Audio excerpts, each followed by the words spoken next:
Bwana Yesu na asifiwe. Mpenzi mtazamaji, asubuhi ya leo, asubuhi njema, siku njema ambapo tunafaa tu kuendelea na kumshukuru Mwenyezi Mungu.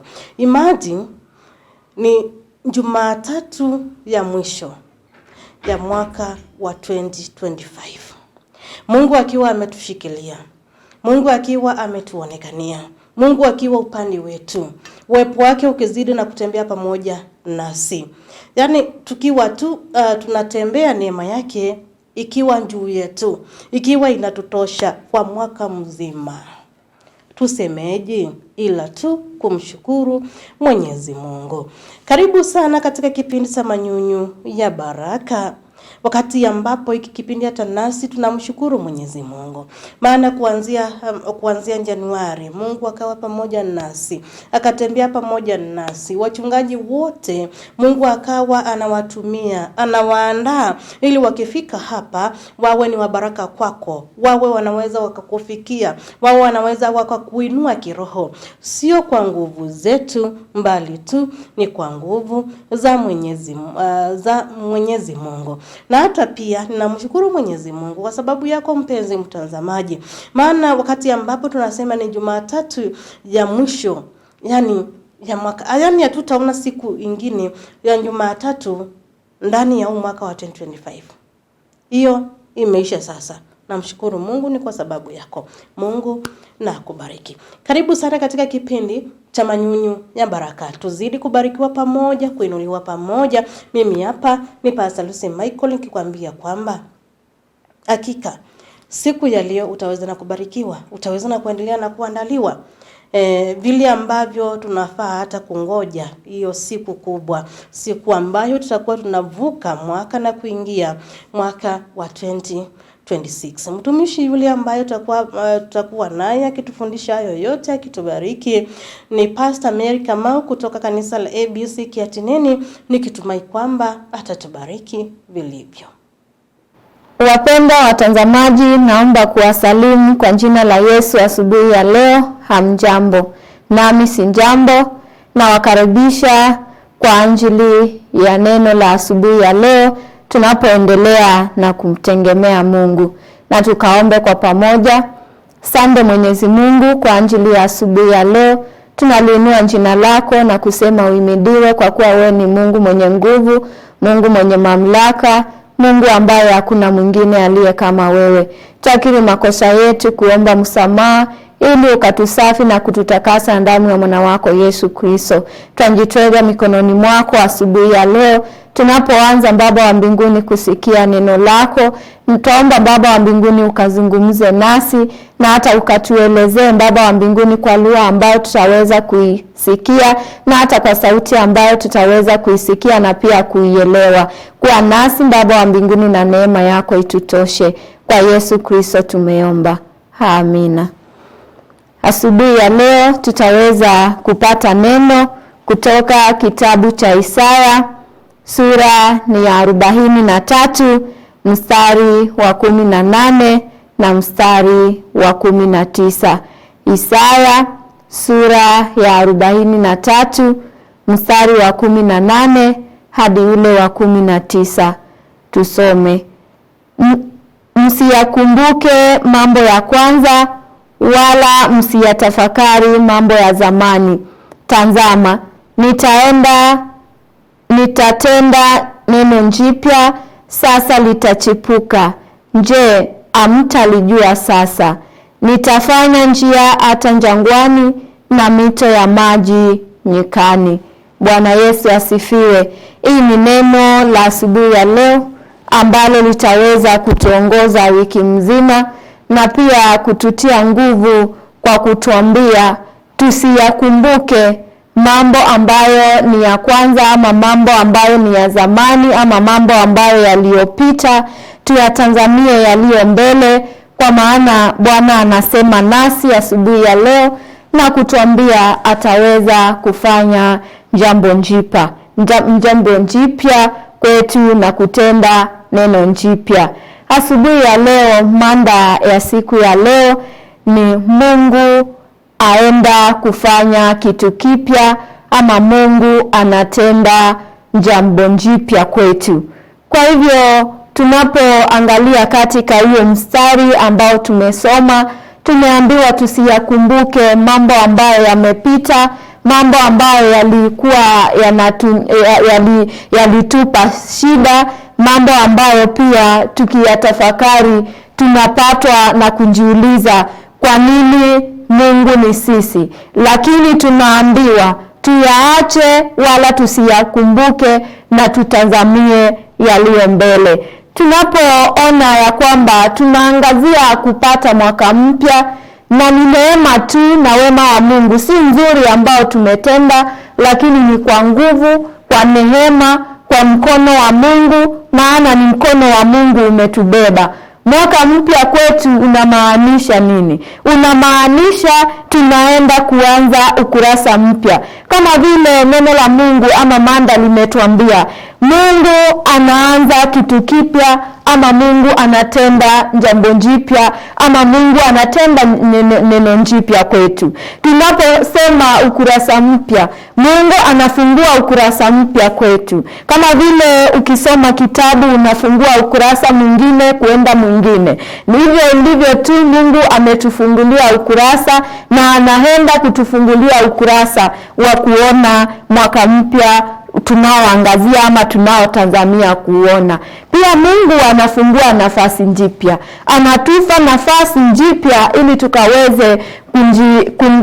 ili tukaweze kuwa na nafasi nyingine ya kumtumikia yeye, nafasi nyingine ya kutenda yaliyo mapenzi yake, nafasi nyingine pia ya kumtegemea maishani mwetu. Na pia jambo la tatu, Mungu anaenda kutupa mwanzo mpya, kwa maana amesema atatenda jambo jipya.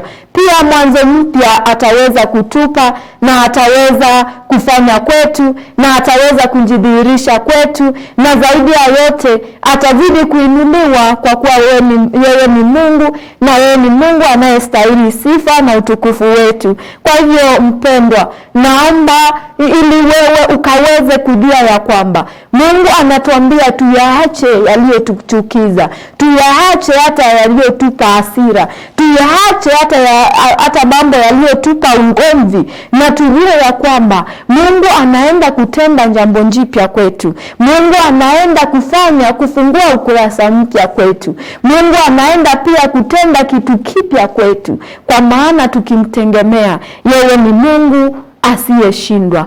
Maana ya mwaka mpya ni nini? Pia tunapoangazia Mungu anaenda kutenda jambo jipya, ama anaenda kufanya mambo mapya kwetu, tunaona mwaka mpya ambao tunausubiri kwa hamu na gamu ili tukaweze kuupata, na hakika tutaweza kuupata kwa ajili ya neema ya Mwenyezi Mungu. Tunapoona maana ya mwaka mpya, maana ya mwaka mpya ina maana ya kwamba mwaka mpya ni ishara ya neema mpya. Mungu anaenda kutupa neema mpya. Mungu anaenda kutuandaa. Mungu anaenda kutushika mkono, na Mungu anaenda kutuongoza huo mwaka mpya na neema yake. Jambo la pili, mwaka mpya ni nafasi ya kujipyaisha rohoni, yaani kuwa wapya kiroho. Kama tulikuwa tumesinzia maombi, kama tulikuwa tumesinzia kumwita Mungu kwa njia ya kunena, ama kwa njia ya kusoma neno lake, kwa njia ya kumtegemea, ama tulikuwa tumechoka, tunaambiwa tujipyaishe rohoni zetu, tujipyaishe mioyoni mwetu, tujipyaishe katika kila jambo, kwa maana yeye ni Mungu mweza wa yote, na yeye ni Mungu asiyeshindwa. Jambo la tatu, tunapoangazia juu ya mwaka mpya, ninatuambia mwaka mpya ni ukumbusho wa makusudi ya Mungu, ukumbusho wa kuendelea kufanya mambo ya Mungu, ukumbusho wa kuendelea kumtegemea Mungu, ukumbusho wa kuendelea kujua ya kwamba Mungu yupo pamoja nasi, ukumbusho wa kuendelea kuyatafakari mambo ambayo tuliweza kuyaweka mbele zake, na tukajua ya kwamba atatutimizia na akatutimizia. Kwa hivyo kwa hayo yote ni makusudi ya Mungu tuzidi kumtumikia yeye, tuzidi kumtegemea yeye, na tuzidi pia kutenda yaliyo mapenzi yake na kutimiza ahadi yake, kwa maana ametuambia tunapotimiza ahadi yake, naye ataweza kutusikia, naye ataweza kufanya mambo mapya kwetu, naye ataweza kutukubali, nasi tutakuwa wana wake. Kwa hivyo wapendwa, naomba ili tukaweze kujua ya kwamba tunaangazia kupata mwaka mpya. Je, wewe umejiandaa kivipi? Wewe umejiandaaje? Kwa maana huu mwaka ni mwaka wa kufungua ukurasa, ni mwaka wa mambo mapya, ni mwaka ambapo Mungu anaenda kutufunulia milango ya mibaraka. Kwa hivyo wapendwa, tunapoangazia ama tunapoangalia mbele, ama tunapoyasahau yaliyotuchukiza, tunapoyasahau ambayo yalitutia mabaya, ama tuliyafikiria na tukatenda kinyume na mapenzi ya Mwenyezi Mungu, neno la Mungu linatuambia Mungu anatenda jambo jipya kutoka sasa, kutoka leo. Kwa hivyo tumtumainie huyo Mungu na tujue ya kwamba yupo pamoja nasi na atatuongoza, atatushika mkono na atakuwa pamoja nasi hata tunapoanza mwaka mpya. Mungu atubariki na akaweze kubariki neno lake. Amina. Asante Mwenyezi Mungu kwa ajili ya asubuhi ya leo. Asante kwa ajili ya neno lako. Ili ndiyo Baba wa mbinguni na utukuke. Kwa nasi, neema yako itutoshe na neno lako likawe pamoja nasi.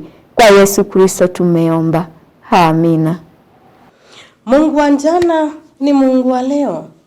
Anaweza kubadilisha mambo na akaweza na kuyafanya tena yawe mapya. Yawe sio yale ambayo ulikuwa umezoea kuona. Yawe sio yale ambayo maybe watu wamezoea kukuona ukiyapitia. Yaani hapa tumeweza na kufundishwa na kuongezewa nguvu na kuambiwa kwamba tuache kuangalia mambo ya jana. Tuache tu kushikilia tu mambo ya juzi ilikuwa hivi. Wakati ambapo tumeweza na kuingia wiki la mwisho ili tukaweza na kumalizia huo mwaka, usije kwa akili yako kuendelea na kufikiria kwamba yani ni kama yale ambayo umekuwa ukipitia huo mwaka ndio hayo tu utakuwa unayapitia.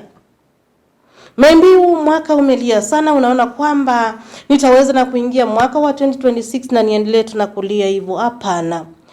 Yaani Mungu wa jana ni Mungu wa leo, anaweza kubadilisha mambo. Tua hayo, acha kushikilia yale ambayo yameweza na kupita. Mungu yuko tayari kabisa kuweza na kukufanyia ama kukutendea jambo jipya ndani ya maisha yako. Kile ambacho anaangalia ni tumaini tu, imani yako. Umeamini nini? Unamwamini nani? Tuzidi na kumtegemea yeye, tuzidi na kumwamini yeye, na tujue kwamba ataendelea na kufanya jambo jipya. Mwenyezi Mungu aje kuona kwamba itakuwa namna gani. Pale mahali ambapo nilikuwa naona kwamba nitaweza na kupata msaada, ni kama mlango umeweza na kufungwa. Mungu anaweza yani na kufungua njia mahali ambapo kumeweza na kufungwa. Njalishi nani amefunga, anjalishi shetani ameweza na kutumia yani ushawishi wa aina gani ili hilo jambo kaweza na kuliona kwamba ni kama kumefungwa. Hapana, Mwenyezi Mungu anaweza akafungua njia mahali ambapo panaonekana kwamba hapana njia. Maombi yangu ni kwamba mwaka ambao tunaungojea kwa sana, haijalishi ni kipi ambacho umeweza na kupitia, lakini Mwenyezi Mungu akafungue njia mahali ambapo paliweza na kuonekana kwamba ni kama hakuna njia. Mungu na akubariki, Mungu pamoja nawe. Basi tumeshukuru sana. Mungu na akubariki. Mtazamaji wangu, tupatani hapo saa 3:30 usiku ili tukaweze na kubarikiwa tena kupitia marudio ya hiki kipindi. Shalom.